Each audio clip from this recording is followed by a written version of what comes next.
Näkeeköhän kaikki sieltä perältä? Jos pitää vielä tiivistää, vaan keskellä tulee, niin pääsee takaa ihmisiä. Sitten niin aivan tässä laidalla täytyy olla varovainen, koska tästä menee kohta hevosia miekkojen kanssa aika lujaa. Ja tulen hyppääminen yleensäkin on hevosille hyvin vaativaa. Ja mä en päästä hevosia tänne halliin sisään ennen kuin täällä vallitsee täydellinen hiljaisuus. Ainoa minkä hevoset saa kuulostaa tuo lippujen laulu ja tuo tulen suhina.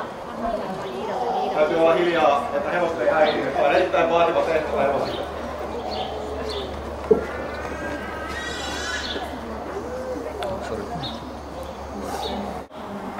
Älkää taputtako kesken esityksen siinä kohtaa, kun ratsukot poistuvat kohta maneesin ovesta.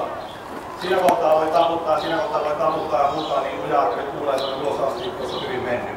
Koska kesken tämän suorituksen me emme voi häiritä yhtään ratsukoa. Tämä on hyvin vaativa tehtävä. Valmis!